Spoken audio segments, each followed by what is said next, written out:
What's going on, friends? Welcome back to another New World video. Today we're going to be talking about the Endgame in New World Aeternum. And if you haven't heard of the term Endgame before, it's basically everything you do after you hit the max level or finish the main storyline within the game. In today's video, we're specifically going to be talking about the gearing process, as getting good gear is basically the next step. You've hit level 65, but now your weapons, your items, your jewelry, you need to improve those typically, because once you hit max level, you're probably going to be wearing something like I'm wearing right now, where we got some, some blue items, maybe some purple, might even have some legendaries, but they're probably not going to have good perks, and they won't really be cohesive for doing content like the Hive of Gorgons, for example. This is currently one of the pinnacle pieces of content in the game in terms of, like, it's, it gives you the best rewards, and it's something you want to be ideally clearing at least once a week. But a lot of players find themselves quite daunted when it comes to taking on this content because they don't really know how to prepare themselves. So that's exactly what we're going to do in today's video. We're going to be talking about how you can get better gear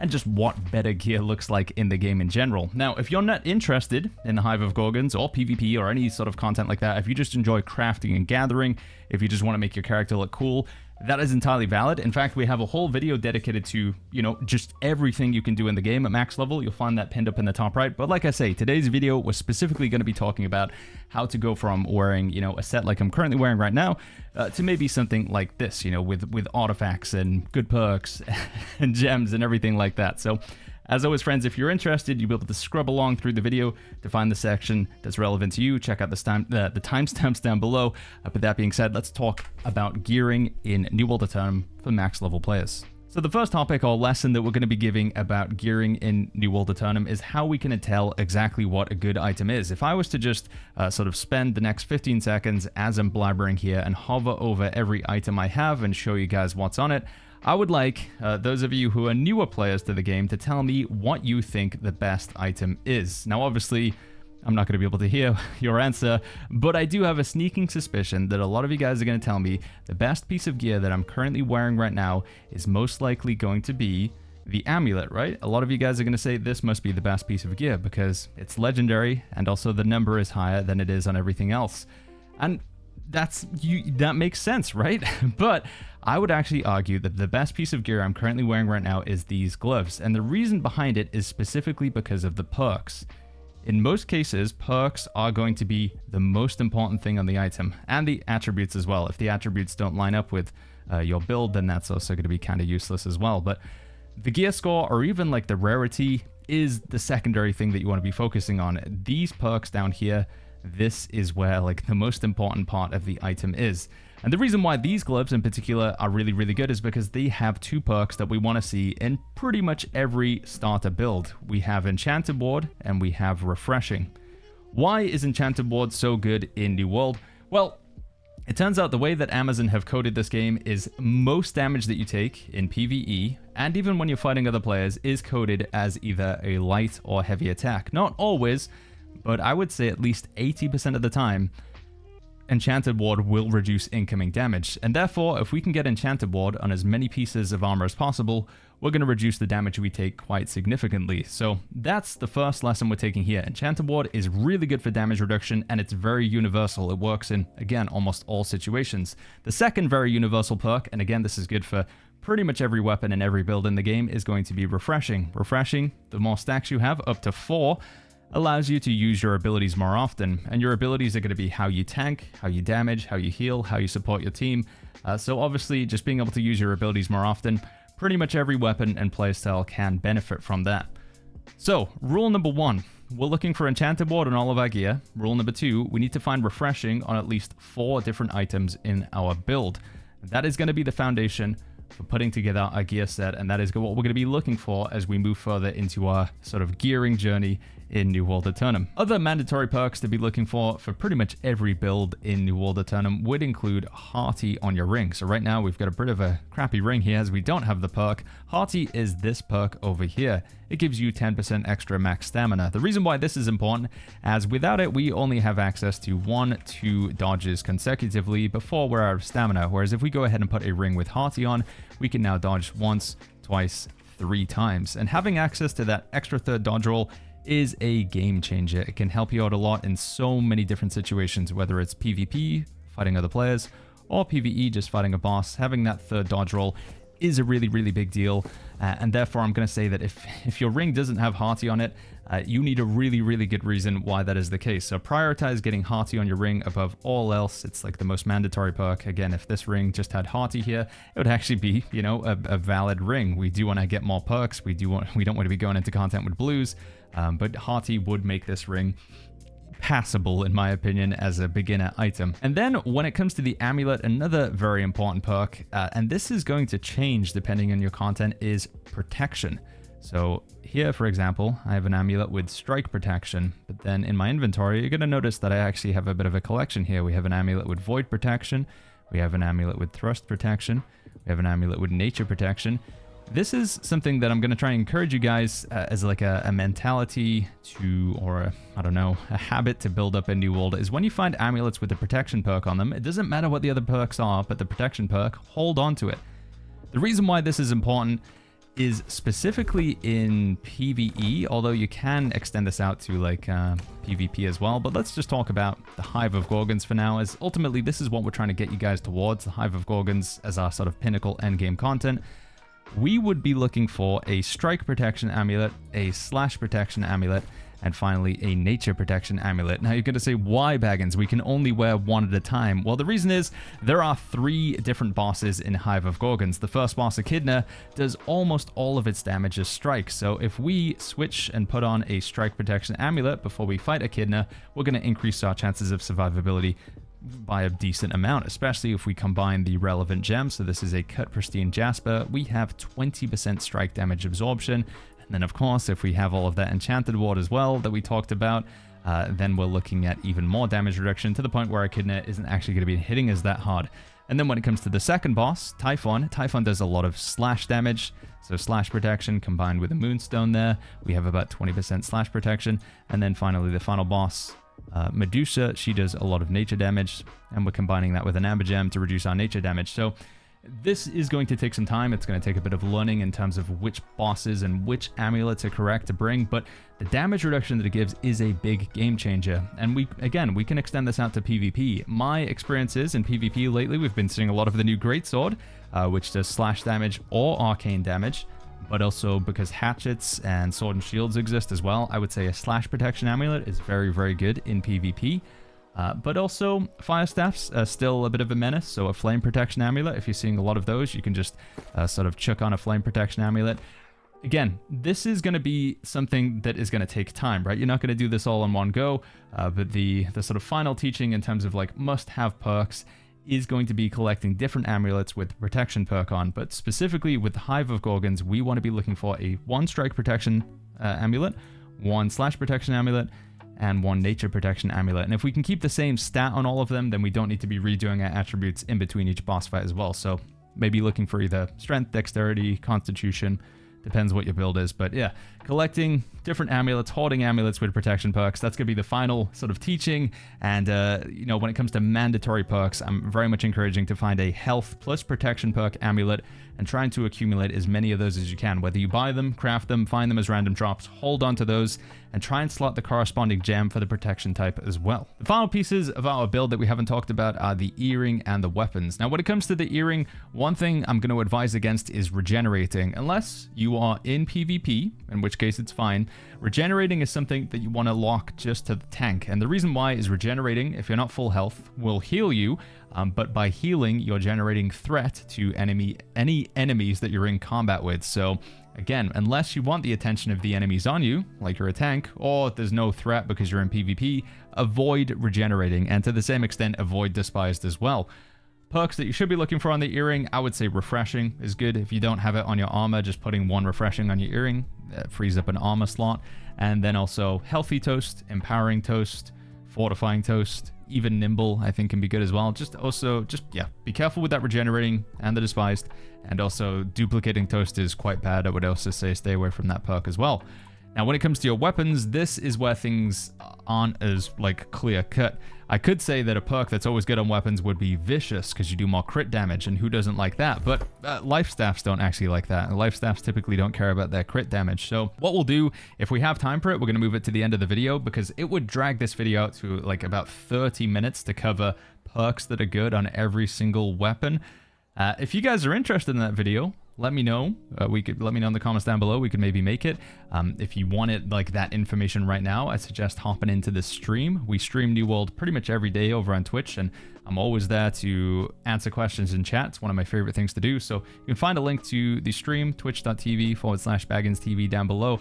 But like I said, to keep this video moving and not make it a really, really long one, let's move into the next section, which will help a lot with your weapons, and that's going to be artifacts. This is a system you'll only be able to engage in once you hit the max level, as all artifacts require you to be level 65 in order to equip them. Now, artifacts can be acquired in a multitude of different ways. Some of them are quite awkward to get, other ones are fairly easy. Don't worry, we're going to be talking about the easy ones and which ones are good very shortly, but let's briefly describe how they work. So artifacts are a system where you can only wear one at a time for the slot. So I can have one artifact weapon, and then if I go ahead and put another one on here, it'll say that I can't do that. If I go ahead and put an artifact earring on, and then I also try and wear an artifact ring as well, again, it'll say you can't do that, and it's going to be the same with the armor, which by the way also includes your shield. So you can only wear one at a time, but it's a really good idea to do that, as artifacts, first of all, they're always going to be minimum 700 gear score, and they're actually relatively easy to upgrade to 725, and again, we'll get to that in a second. They can also quite often be build defining in terms of how much power they add to the build and the unique effect that they give. Typically, each artifact will have a perk on it that is not available anywhere else in the game. And as you guys can understand, that makes them pretty strong. So how exactly do they work? Well, here is the Creed Boots. If we want to get the Creed Boots, we need to go specifically to Ebonscale Reach, and then we have to go kill enemies in Atlas Foundry, and eventually these will drop. Now, obviously you're not going to know that off the top of your head. I know that because I've been playing a good amount of New World, but you can just look this information up on New World database. I'm going to put a link to the website in the description down below, but if you just search for the name of an artifact over there, or if you don't know what the artifacts are called, you can actually just look up artifacts anyway, and then you can see where each one drops, and you can make a decision as to whether it's something you want to include in your build. And when it comes to the topic of builds, again, that's something we're going to move to later on in the video. But we've got the Creed Boots, right? We went to Atlas Foundry, we killed them, and now it says we need to equip them for the tasks. So let's go ahead and do that. And now we can see the tasks. We need to defeat Crown Drakes at Isle of Zervan, defeat Lost at Dunkelberg, and defeat Colossus of Memnon at West Wall Nebet Het. The reason why we want to do this is because each sort of quest that we complete unlocks a perk. And the perks will always be the same. So artifacts always have the same perks on them, with the exception of the final one down here, which is upgrading the Gypsum Kiln. We'll get to that in a second. So how do we actually find where these locations are? Where do we know where the Isle of Zervan is and Dunkelberg and stuff? Well, you don't need to know. Don't worry, it will show you on the map. So typically it will put it as a quest up in your top right there. If it doesn't, you can just go to your journal, go down to the artifacts tab, and then pin it, and you can then have it appear up in the top right. But as we can see, the West Wall of Nebet Het is over here. So we go find the Colossus and kill him. That will unlock one perk. Then we go to Dunkelberg and we kill our 30 Lost. That'll get us another perk. And then we go down to the Isle of Zervan, defeat Crown Drakes to get the final perk. You don't have to do it in that specific order. It can be in any order, and each quest will be for a specific perk. Again, for artifacts, you basically have to do this. There's no point equipping an artifact if you haven't unlocked the perks on it. The final one down here, this is where you get to inject your own flavor into the artifact when you can upgrade it the Gypsum Kiln. So I have this life staff here, which I haven't upgraded yet, but if I just take it to the Gypsum Kiln, I've got this one here in Brimstone Sands. You can find these in all of the sort of high-level settlements. And then I'm just going to type in the word Hesita, or Hesata, or however you type it, rather than scrolling through. We can see it here. Now, most of you guys are only going to see this option. I have two options here, but as a new player, you're only going to see this first option with 700. And basically what we're choosing here is the final perk that we put on the item. Now, in this case, with the life staff, I would either opt for Fortifying Sacred Ground or Refreshing Divine Embrace, maybe even Keen Beacon. But when it comes to what perk you should put on, again, we're going to link a resource down below, or you can just hop into the stream to ask me. But I would highly recommend to be cautious about doing the 700 upgrade, because you can do the exact same thing where you choose the final perk, but you can actually just upgrade to 725 straight away. In order to do this, you're going to need a Gorgonite Inductor or a Gold Cursed Coconut. Your next question is going to be, Baggins, where do I get a Gold Cursed Coconut or a Gorgonite Inductor? The Gorgonite Inductor comes from completing the Hive of Gorgon's raid. You guys say, well, Baggins, we're getting the gear to complete the Hive of Gorgon's raid, so how, like, first of all, how's that going to work? Don't worry. I would say ignore the Gorgonite Inductor for now. You can buy this from the faction store if you want, but it's very expensive. This, however, is quite easy to get. You can get one a week, the Gold Cursed Coconut. All you've got to do is make your way into the Cursed Mists. Now, this is a PvP always on area, but don't worry, if you die, you're not going to lose anything. Maybe you take a little bruise to your ego. But what I would recommend is just sneaking your way into the PvP area along the side here, and then making your way around, keep going around over the water. You're going to see a skull over here. If you go inside the skull, there's a chest you can loot. If there's no chest in there, you keep making your way up. You'll arrive at this bridge, and then to the left side of the bridge, there's a bunch of chests. Just keep looting them. They're called Cursed Hordes. You keep looting those, and eventually you get a Gold Cursed Coconut. If somebody kills you, it will respawn you back over here, but you just go back in, you get that coconut. You're just going to keep looting the big chest until you get the coconut. I believe you're guaranteed to get it by your 5th chest if you don't get it earlier. But you could, like I said, you can only get one a week and it resets on Tuesday. I know it sounds tedious if you're not interested in PvP whatsoever, but believe me, getting that coconut, this is the only way you can get it. It's very much worth it. And if you're not doing the Hive of Gorgons, this is the only upgrade option you have, unless you're going to spend a lot of gold in the faction store to get that Gorgonite Inductor. But that, in a nutshell, is artifacts. That's how they work. That's how the upgrade process works. And like I say, they're very much something that you want to be acquiring for your build, as they can be very, very powerful. And they're also, like, effectively a guaranteed 725 gear score item, as long as you can get that Gold Cursed Coconut. All right, now as promised, let's talk about some good artifacts that are also relatively easy to get. The first one we're going to talk about is Featherweight. This is a chest that doesn't weigh anything.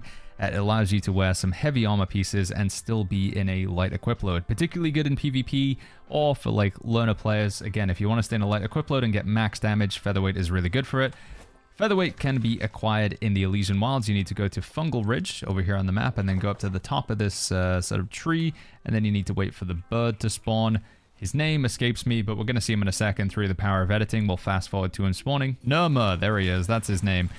This is perfectly soloable. He doesn't have that much HP. Just maybe take a little bit more constitution if you find yourself struggling. Go for the CC. Within a few kills, he should drop you Featherweight, and then you can go through the process of equipping the item, completing the quest, and then upgrading it at the Gypsum Kiln with that Gold Cursed Coconut. This is definitely one to upgrade to 725, as it's used in many different builds. Finisher is one of the best artifact weapons in the game, and it's used in pretty much every PvE content out there. I guarantee whether it's Sandworm, Hive of Gorgons, Mutated Expeditions, there's probably going to be at least one player running Finisher. It's really, really good. If you want to get it, you need to kill Montrapala the Unruled. He can be found up in the top right of the Elysian Wilds on the Isle of Zervan.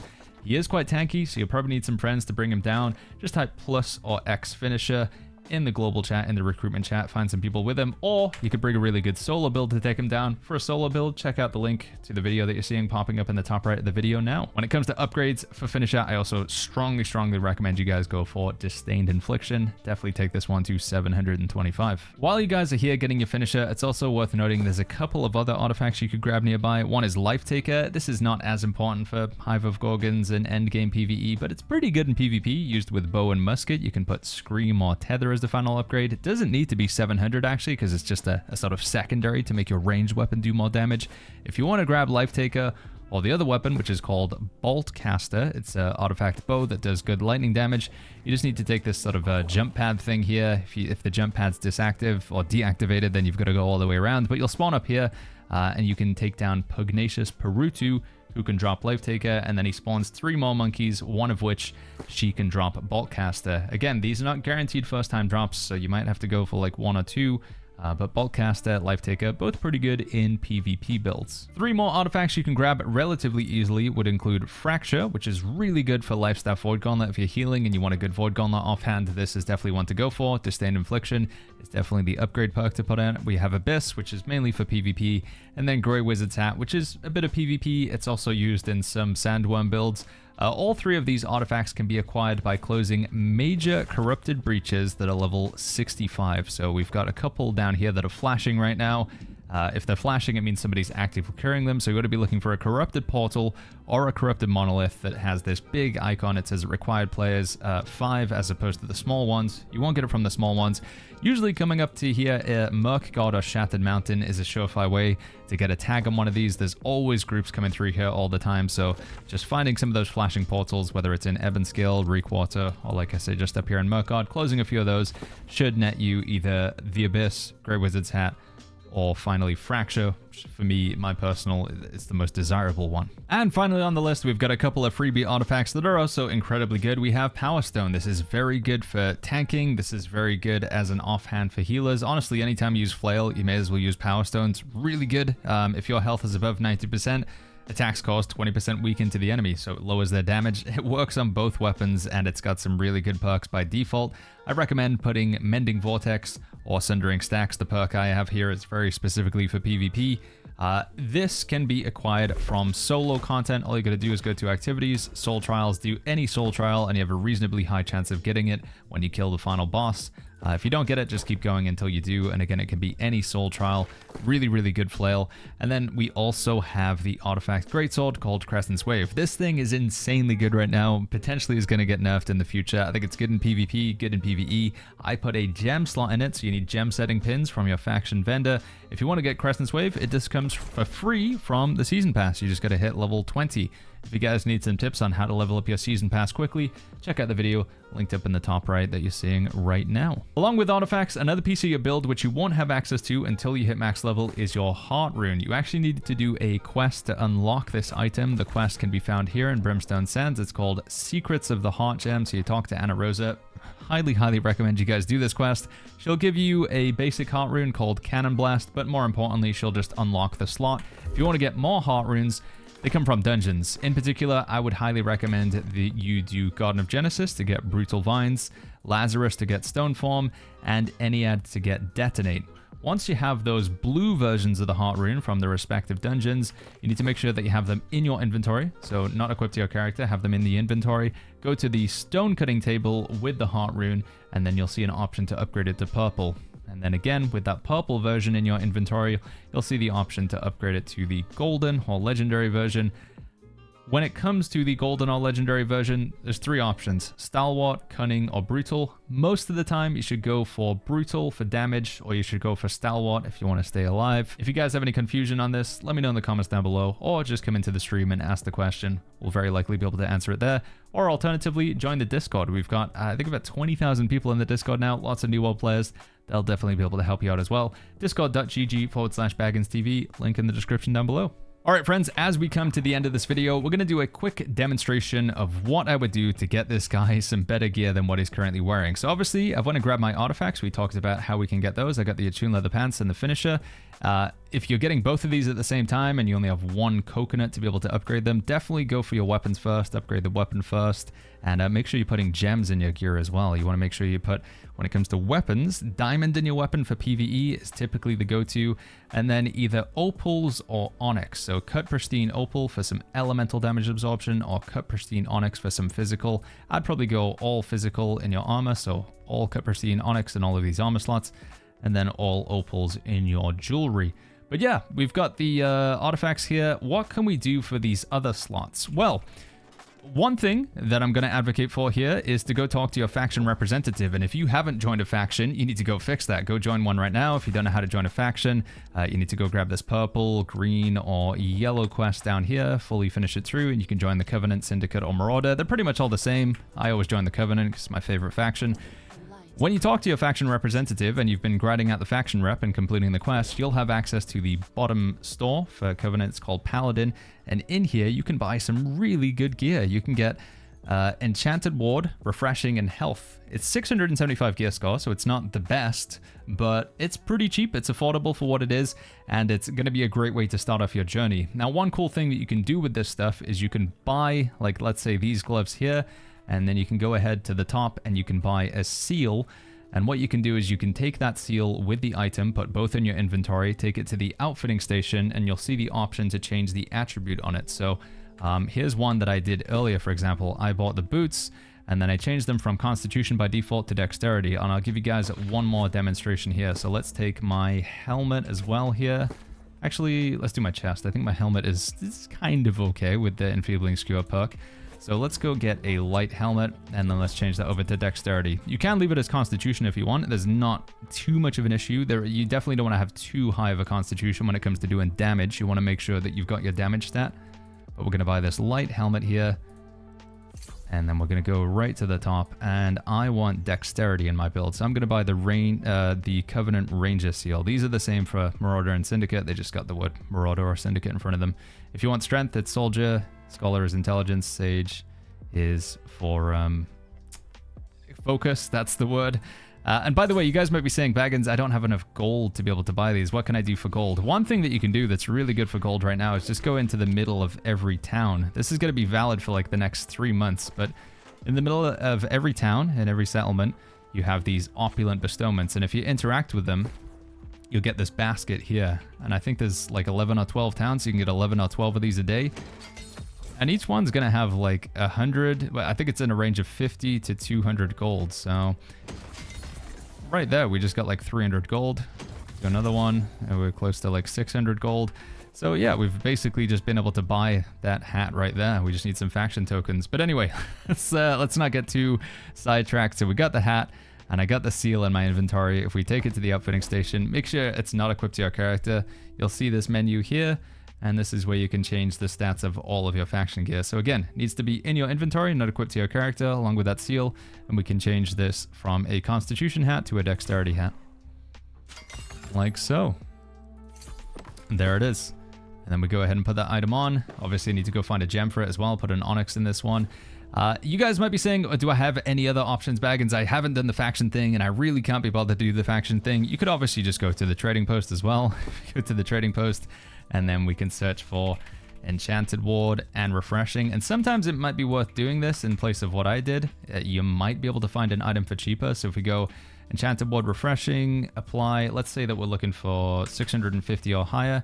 And then let's look for a pair of boots, since that's just what we bought. See if we wasted money. Looks like we didn't. No, actually the cheapest pair of boots is 4,700 gold if we want something with Enchanted Ward and Refreshing on.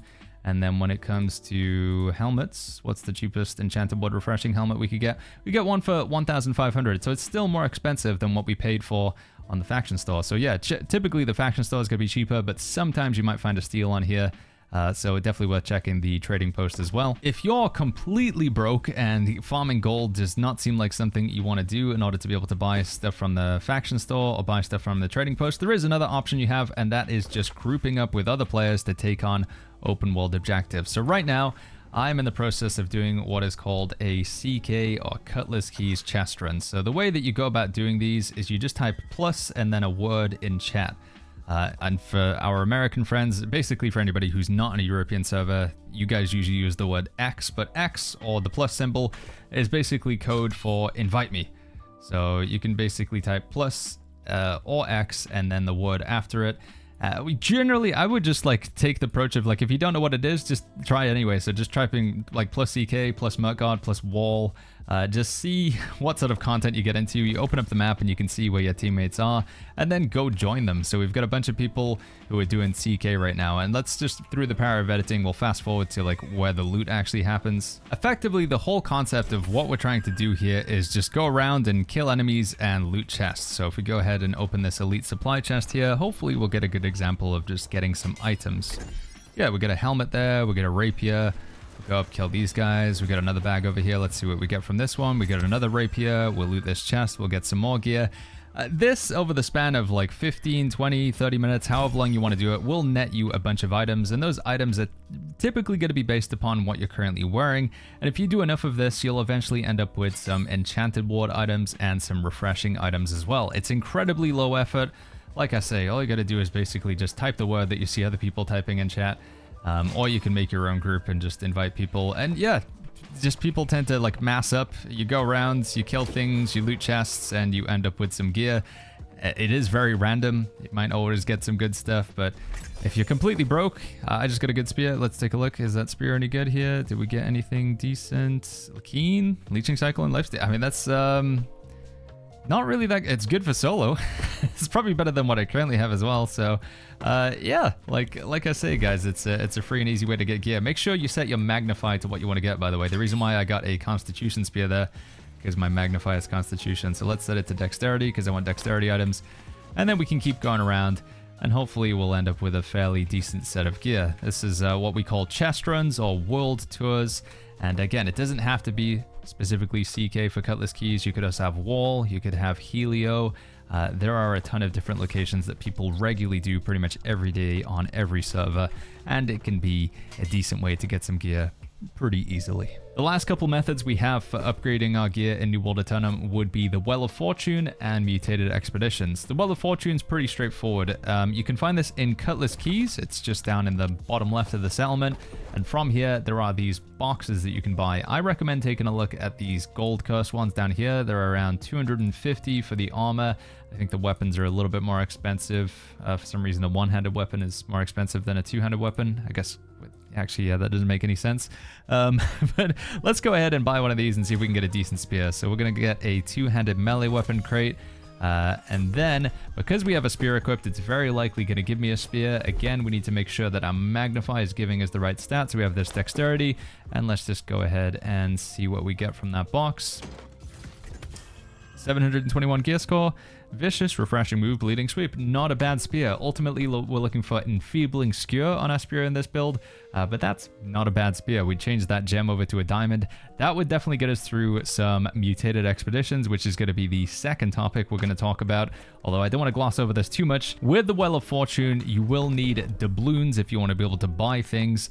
Doubloons, you can get yourself started on this journey just by talking to this NPC over here. So this is Patricia. She'll send you to talk to a pirate, and there he'll tell you a tale. Then you'll get a few doubloons. What you can do is you can take those doubloons to the Well of Fortune and buy yourself a key. You get the glittering gold key for 5 doubloons, and then you can use that key to unlock a chest on the edge of the Cursed Mist. So you go to the edge of the Cursed Mist, unlock the chest, you'll get about 500 doubloons there. If you need more, you can go further into the Cursed Mists. You need to do this for the coconut anyway, and you can loot chests and kill enemies in here. But it is a PvP zone. If you die to another player, you'll drop half of your cursed doubloons. You want not your normal doubloons, only your cursed doubloons, and you'll never drop your coconut. But yeah, basically going in here, grabbing doubloons, and then walking back out with them is the way that you cleanse them and make them non-cursed. Alternatively, if you hate PvP, you don't want to go anywhere near it, you can just do these quests around here. These are daily repeatable quests. Each one gives around 30 to 40 doubloons, so you can get a decent amount there along with your key as well. But yeah, buying boxes for what you need. I definitely think it's worth it with the weapons. With the jewelry and with the armor, it's always been a little bit crappy, I would say. Let's go ahead and try a trinket as well. Why not? Just for the gambler in the video, gold cursed trinket. And let's see what we get. Do we get anything good? We got an amulet with health, refreshing, shirking, and power.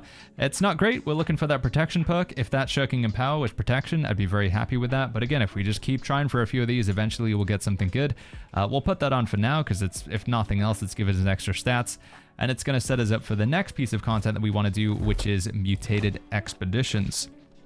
Now, if you want to do Mutated Expeditions, you need to do the normal version of them first. If you want to do Dynasty, Ennead, or Empyrean Forge, you'll first need to clear the normal version of Dynasty, Ennead, or Empyrean Forge. But once you've done that, you can go up for the mutated version, and ideally you want to be looking for difficulty 2. Difficulty 3, wouldn't recommend it, way too hard, not worth it. You also need to be 695 gear score or higher to be eligible for it, but sticking to difficulty 1 or difficulty 2, you can kind of control what you get. So if I was above 695, I'm not, but if I was too high, I could just take a weapon off and that would drop my gear score. Obviously that dropped it a bit too much there. But yeah, if you're above 695, just drop it down a little bit, take off one piece of gear, and then we go, we're at 650, and now we're only going to get difficulty 1. If I want to be able to get difficulty 1 and difficulty 2, put that piece back on. You can't specifically control getting difficulty 2. It's going to be 1 and 2, or just 1. Hopefully that makes sense. You can manipulate it just by dropping your gear, and then you queue up, and then you put that gear back on. But the reason why we specifically want to do difficulty 2 is then we can start getting Azoth Crystal items. You can get Azoth Crystal armor and weapons and jewelry. Those only available in difficulty 2 and difficulty 3, and they're very good because they always have Enchanted Water and Refreshing. The rings always have Hearty and Leeching. The amulets, I can't remember. But either way, that is also a really good source of gear and just a good way to start making gold and get practice with your build as well. So that's the progression. That's how we're going to outline it, guys. That is my recommendation when it comes to gearing. Start off with either just doing chest runs or buying your faction armor or going to the trading post.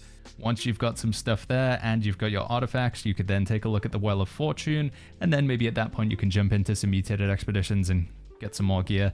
And when you're fully ready, you can start checking out the Hive of Gorgons. if you want a tip, if you want my tips and tricks and specific guides for the Hive of Gorgons content and the Sandworm and stuff, I'm going to link some up in the top right and also in the description down below, some videos for how those mechanics work. But hopefully you guys found this video useful. There was a lot of information. I wanted to try and condense it down.